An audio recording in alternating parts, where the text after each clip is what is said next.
changing my voice because they know that I am superior. Also, when it comes to the Bible, religion, martial arts, love, and life in general, right? Existential intelligence, spatial intelligence, interpersonal, understanding others, understanding yourself, understanding why you're here, understanding nature, understanding how 3D objects relate in nature. Only I know what I'm talking about. Only I know what God is trying to say. Only I know about what true love is. God is love. You people are all out of touch, no offense, but you just don't know what you're talking about. And if you don't understand that, okay, if you've seen my arguments in the past, my top martial arts arguments, etc., and you don't understand why I'm right, okay, you're probably never going to understand anything at all. But unless you obey God through me, you're not going to understand Jeremiah. So it's a fair warning before we get into Jeremiah at all. If you listen to what I say and you have no intention of obeying God through me, you've made it worse for yourself because you've been given more information from Christ himself. Okay, Jeremiah 1. The words of Jeremiah, son of Hilkiah, one of the priests of Ananoth in the territory of Benjamin. The word of the Lord came to in the 13th year of the reign of Josiah, son of Ammon, king of Judah.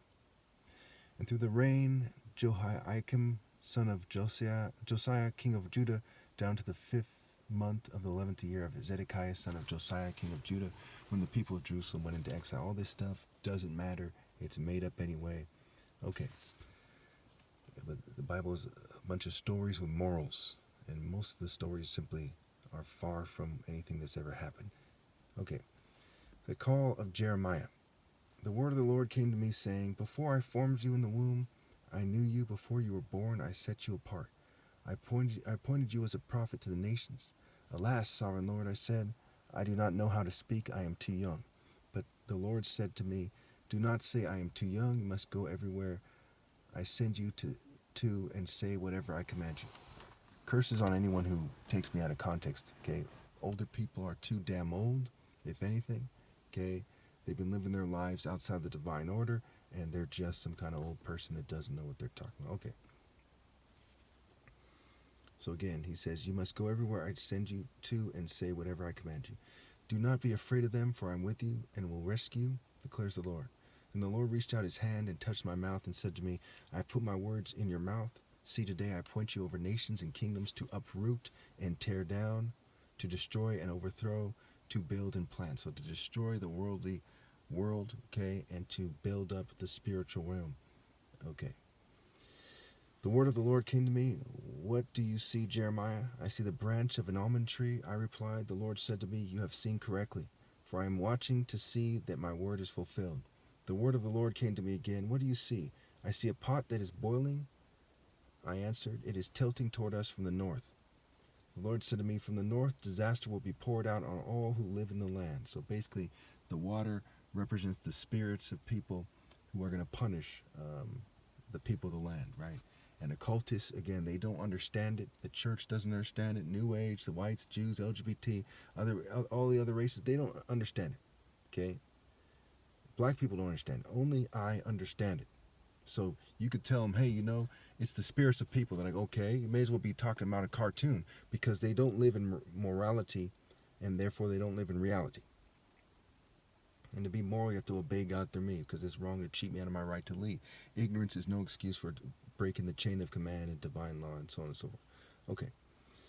The Lord said to me, From the north, disaster will be poured out on all who live in the land. I am about to summon all the peoples of the northern kingdoms, declares the Lord. Their kings will come and set up their thrones in the entrance of the gates of Jerusalem. They will come against all her surrounding walls and against all the towns of Judah. I will pronounce my judgments on my people because of their wickedness in forsaking me, in burning incense to other gods, and in worshiping what their hands have made, right?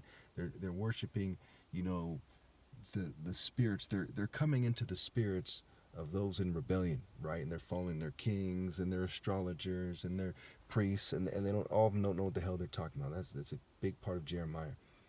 Okay. Get yourself ready, stand up and say to them whatever I command you. Do not be terrified by them, or I will terrify you before them. Today I have made you a fortified city, an iron pillar and a bronze wall to stand against the whole land, against the kings of Judah, its officials, its priests, and the people of the land. They will fight against you, but will not overcome you. For I am with you and will rescue you, declares the Lord. So what Jeremiah is about Jeremiah against the whole world, basically. And that's what the prophets are. Okay, they're people that God sends against the whole world. We see that time and time again. It's a key theme in Isaiah, in Hosea, in Joel, in Amos, okay, Zechariah, Zephaniah, Nahum, Malachi. It's a recurring theme. These guys are right with God. They're saying you're all doing the wrong thing. You need to obey God. And the guy who's delivering the message, okay, in the story is the prophet and superimposed on the Royal African Falcon top martial arts order. So again, he says they will fight against you, but will not overcome you, for I am with you. Okay, they will not overcome you in spirit and in principle. Okay, just in, with some kind of Pee Wee Herman left, right, left, pink military boot scale, right? But not in truth, in divine truth and the true spirit and principle, right? So who wins, right? When Christ was crucified, did the Romans win or did Christ? John the Baptist was killed. Did the Jews win or John the Baptist, right? They won't overcome them in principle and spirit because they sought refuge in the Lord the only way it can be done, which is in the divine order, okay?